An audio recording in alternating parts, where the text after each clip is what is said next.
Although the majority of South Africa's population are served by the public healthcare sector, a sizable number are served by the private healthcare sector. Thus, the sustainability and the efficiency and the affordability of the sector forms a vital part of the right of access to healthcare. Pricing in the private sector has also recently come under the spotlight, as it is envisaged that the national health insurance will probably involve contracting with private sector providers. The HPCSA is mandated to establish an ethical tariff for the purpose of adjudicating and overcharging. I don't think anybody's disputing that. We certainly are not at SAPA. Our understanding of what an ethical tariff should be is that it should be a maximum tariff.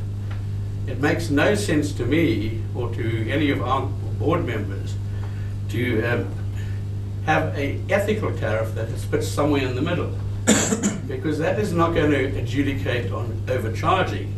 What it is going to be doing is testing the whole question of consent.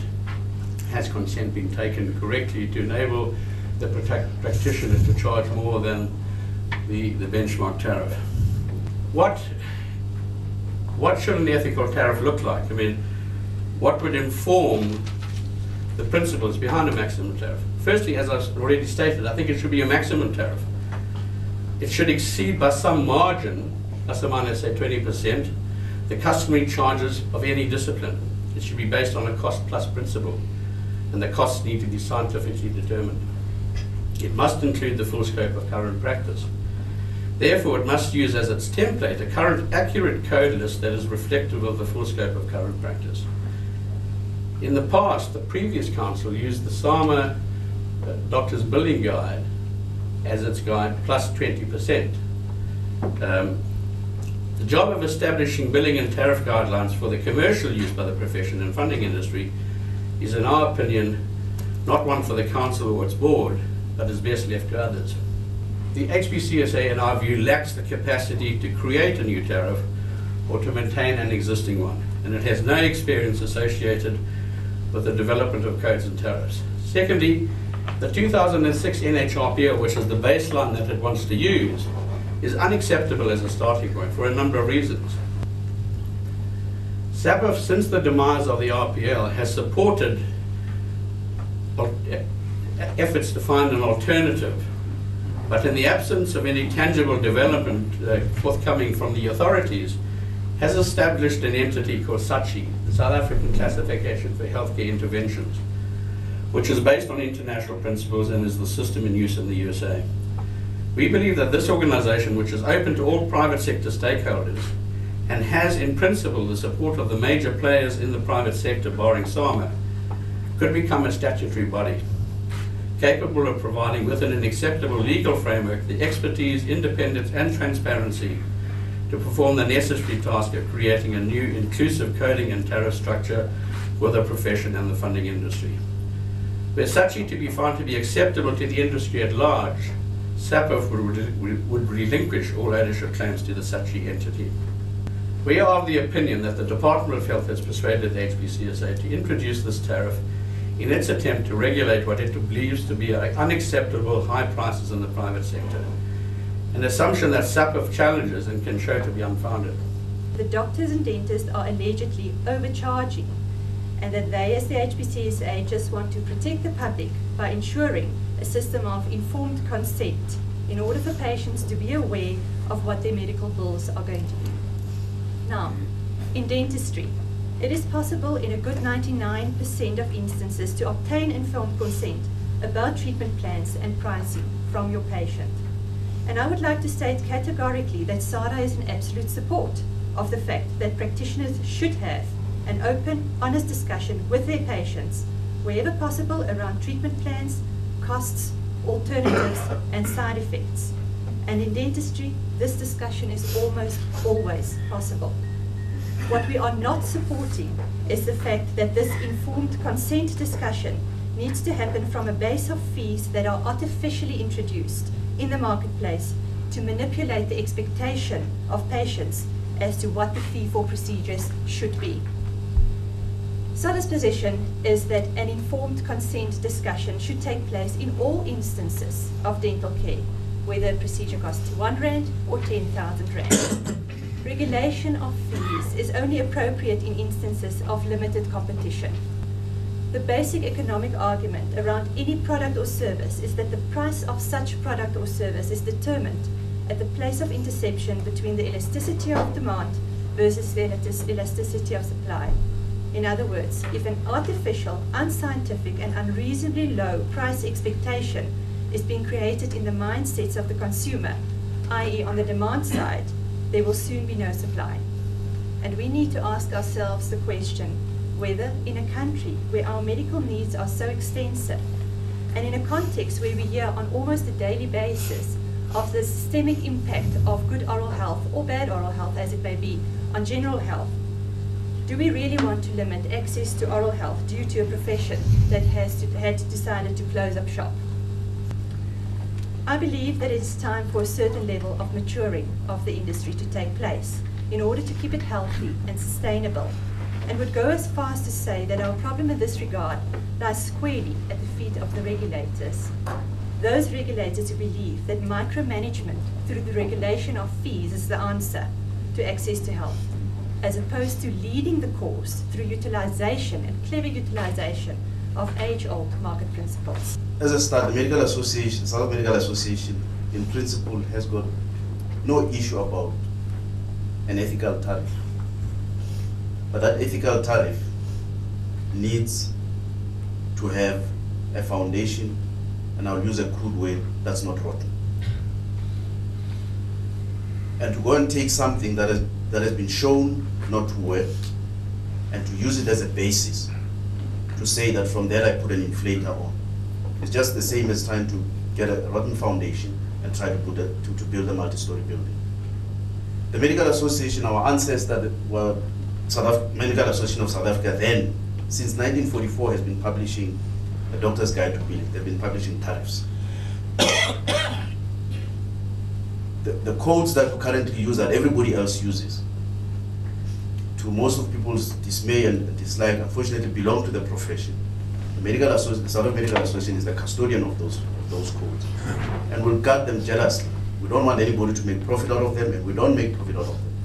But we have a process in which we vigorously make sure that what people call code farming does not occur, as we're being accused of doing. And that doesn't occur. And that's why you find that, and by the way, those codes describe, it's a scope of practice for doctors. And because it's ours, it doesn't matter who else. It's up to the funders. If they want to accept them, it's up to them. If they don't want to accept them, well, that's fine, because they decide what they want to pay. But what a procedure costs and what it costs me to do a procedure can only be determined by me, because I'm the one who does it. So, to put it in a nutshell, what the HPCSA is trying to do is trying to solve their own problem, where they've got patients complaining about overcharging. Now, of course, you cannot say you're overcharging something when you do not have a baseline fee. So that's why they came up with this thing, to try and put up a baseline fee, to solve their own problem, to try and determine. Unfortunately, it can't work.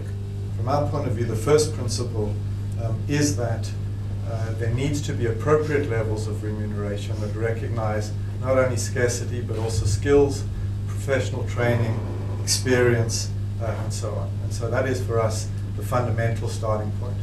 Without fair remuneration, we won't attract young people to the profession, we won't adequately reward current practitioners, and we lead to the opposite of what we all want, which is high quality of care, in which health professionals feel invested, and in a profession in which they want to encourage younger generations to join. And so on the one hand, we need fair remuneration. On the other, we need an environment in which schemes are able to contract with health professionals and to protect the patient or the medical scheme from co-payments.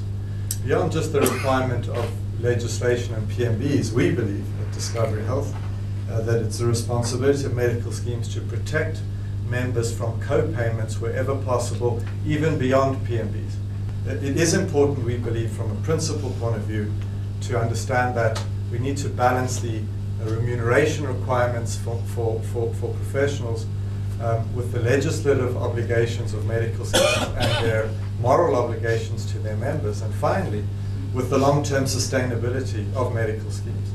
So this is a balancing act that's required, and we won't get to a solution if each party in this process beats only their own drum without understanding the broader needs of all the stakeholders for a long-term sustainable system.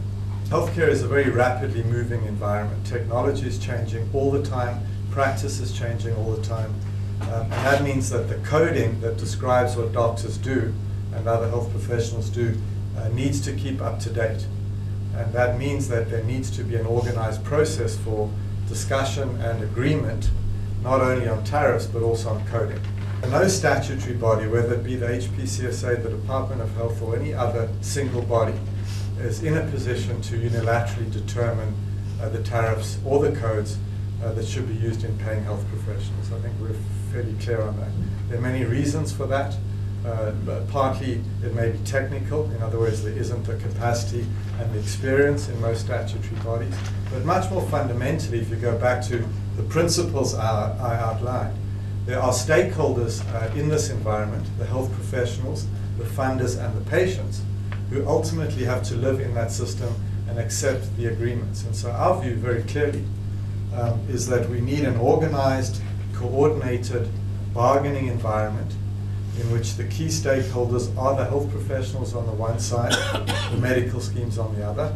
I believe we should investigate ways in which the voice of patients can come into that environment as well. And I think the role of a statutory body in that environment could simply be to provide the governance framework, the legislative framework, the rules of the game, and to be there, if you like, as a referee and a policeman, firstly to make sure all parties are abiding by the rules, and to step in the hopefully unlikely event that there's a breakdown of the negotiating or bargaining process. So you do need a role for a statutory body or government, but not to determine the tariffs and not to negotiate the tariffs. We believe those should be done by the key stakeholders who will be impacted by those tariffs, and that the government or statutory bodies can provide, as I said, the governance framework and oversight to protect the interests of the population and the broader public health environment.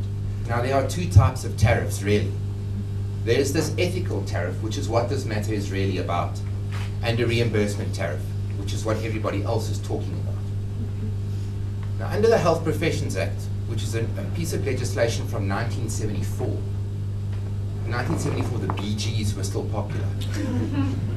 In that act, it allows for certain tariffs to be determined. It says so. It says that the Health Professions Council is entitled to determine certain tariffs.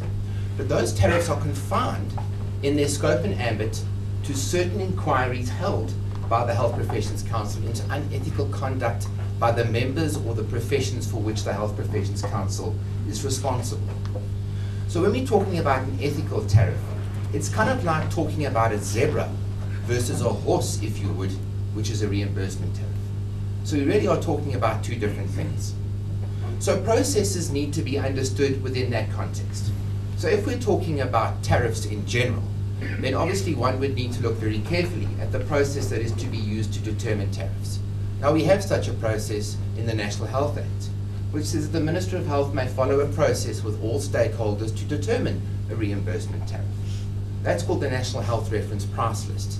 But the Minister's had a go already and has failed, because the Pretoria High Court knocked the Minister back, not on the basis that the National Health Reference Price List is a bad idea, but because the process that was followed to determine the National Health Reference Price List was flawed, because that process has to be conducted in accordance with the Bill of Rights.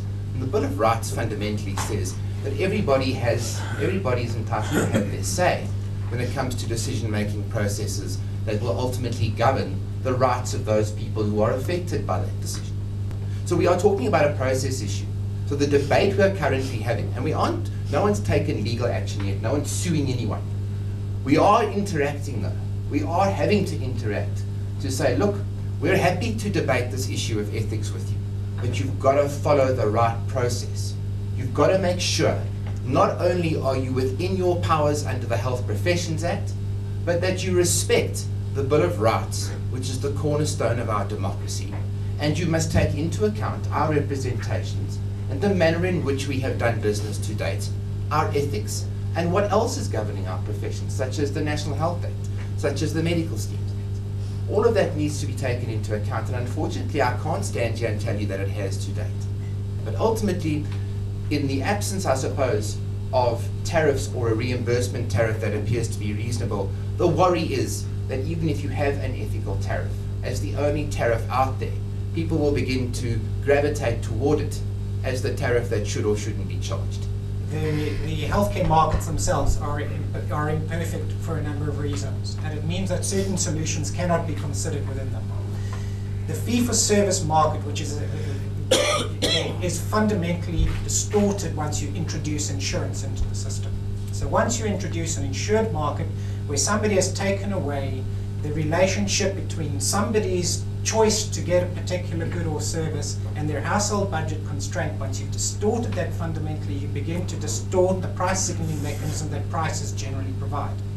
That is the market that we have in healthcare, and it therefore requires some other balancing mechanism to come into place to relate the price determination process with the budget constraints.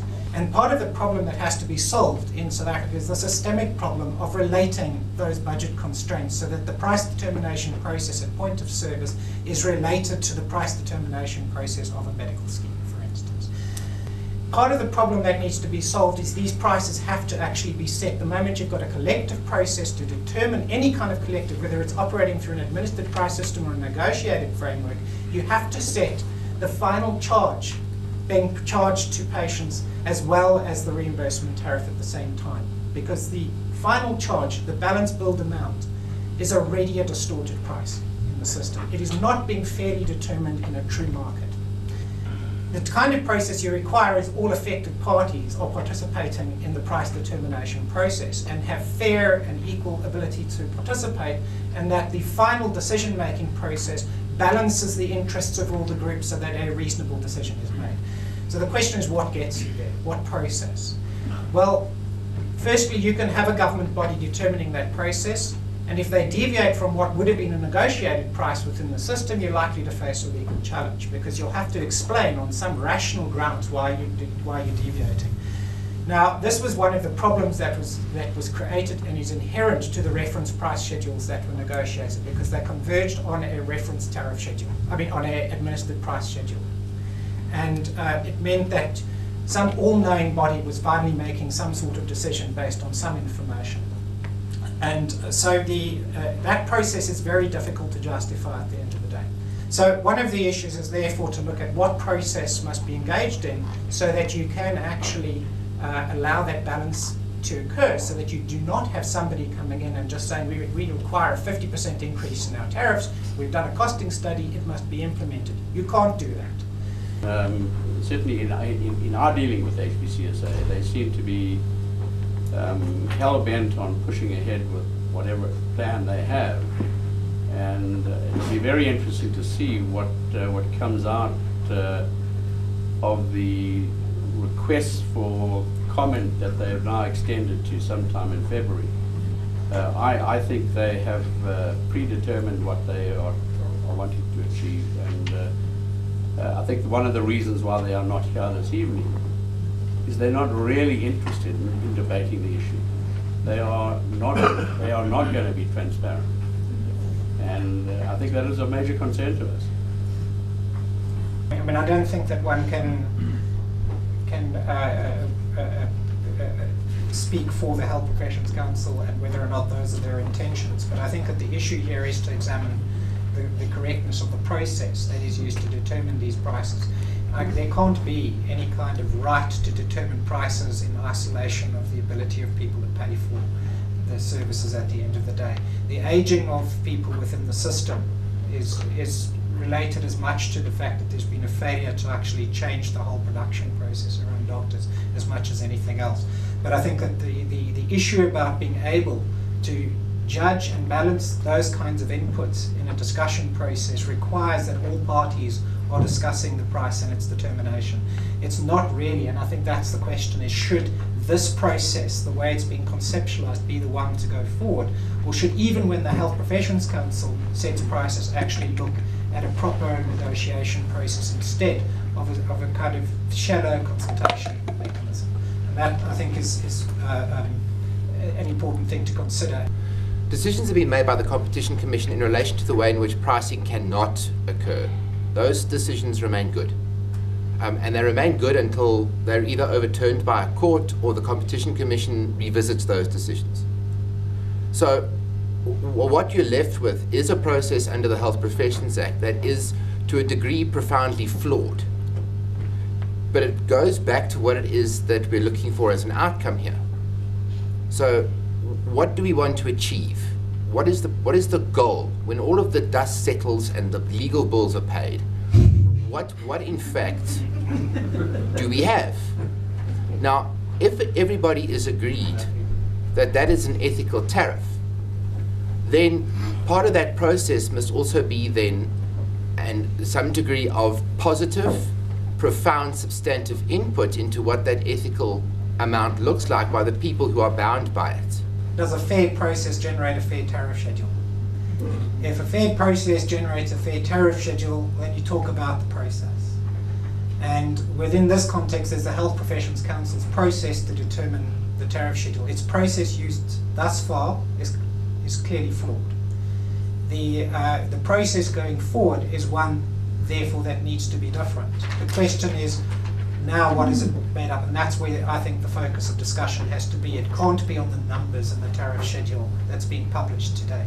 They are not the appropriate focal point for discussion because they haven't been generated through a coherent process. No, what we've consistently been telling our members is that what the medical aid is prepared to pay is what suits them. It's not necessarily what you are supposed, what you actually need to survive. And that message needs to go across. The problem with what the HPCSA was doing is that the tariff that I've said, which is much even lower than what medical aids are currently paid, you'll be rest assured if they publish that and it becomes law, all medical aids will default to that as something that they're going to pay. And that is then artificially would have driven down prices artificially, which means it drives me out of business.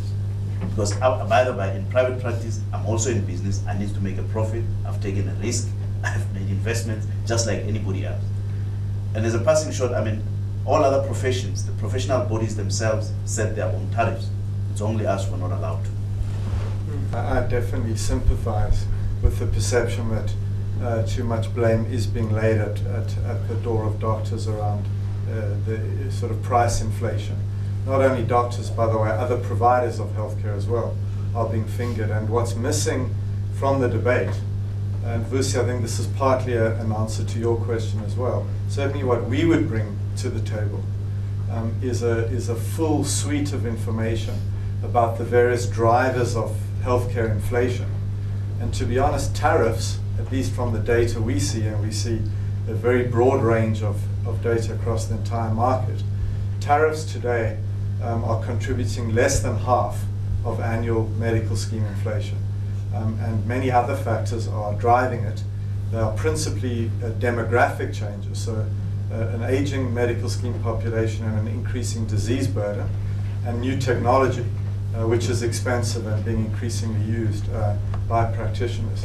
So I think the one important point to understand is the other drivers of healthcare, and that tariff inflation is no longer, it was once upon a time a bigger driver than it is now. It's now really less than half the story.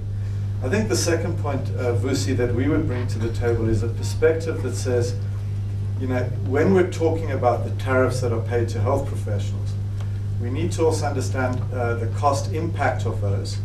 But looking at the cost impact, we cannot simply look at, you know, the tariff for the doctor and how many consultations she or he will do. We need to look at the total cost for the patient. And one of the factors that's missing from this debate is that if you look at our data, it tells us that for every rand we pay a typical specialist, the scheme will spend between 5 and 10 rand on other goods and services that lie in the hands of the decisions of the doctor. And I think that part of a proper tariff process is also a discussion with doctors that says you can make a whole range of decisions on downstream cost that will not negatively impact quality of care. They may actually increase it, but that can save cost for the system. And small savings there could double the tariffs that schemes can afford to pay you.